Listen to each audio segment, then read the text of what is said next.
आज हम श्रीमद् भगवद गीता के पहले अध्याय पर बात करने वाले हैं।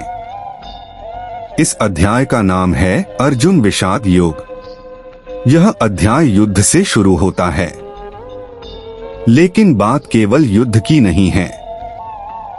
यह अध्याय उस मन की कहानी है जो कर्तव्य और भावना के बीच फंस जाता है।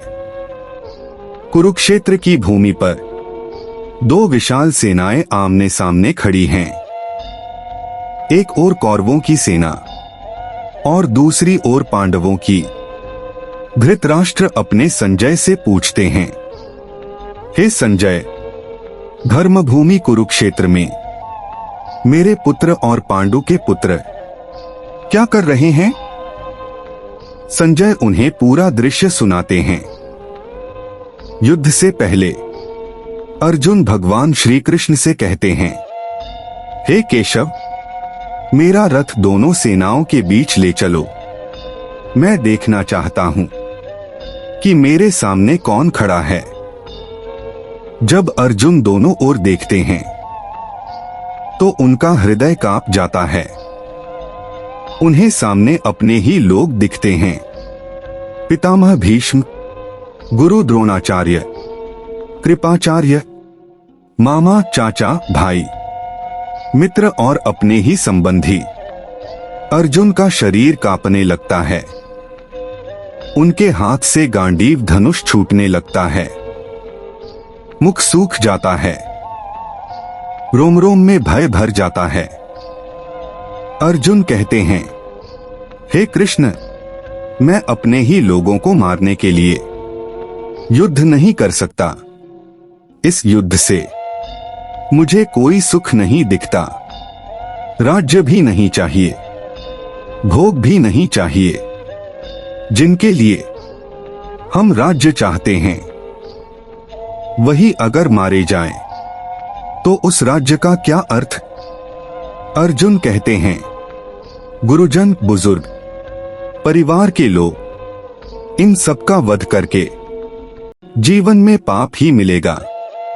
जब कुल का नाश होता है तो कुल धर्म नष्ट हो जाता है, और जब धर्म नष्ट होता है तो अधर्म बढ़ता है। अर्जुन का मन पूरी तरह टूट जाता है। वे कहते हैं, हे माधव, मुझे तो यह भी नहीं पता कि युद्ध करना अच्छा है या युद्ध छोड़ देना। मेरा मन भ्रमित हो गया है। मैं अपना कर्तव्य भूल गया हूं। अर्जुन अंत में अपने धनुष को नीचे रख देते हैं। वे रथ में बैठ जाते हैं और कहते हैं, हे कृष्ण, मैं युद्ध नहीं करूंगा। यहीं से गीता का पहला अध्याय समाप्त होता है। लेकिन यहीं से गीता की असली शुरुआत होती है। यह अध्याय हमें यह सिखाता है कि महान से महान व्यक्ति भी कभी कभी टूट जाता है।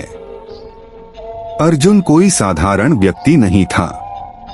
वह वीर था, पराक्रमी था, लेकिन जब भावना हावी हुई तो वह भी डगमगा गया। गीता का पहला अध्याय हमें यह सिखाता है कि जीवन में ऐसा समय हर किसी के जीवन में आता है जब निर्णय लेना कठिन हो जाता है। जब मन कहता है कुछ और कर्तव्य कहता है कुछ और।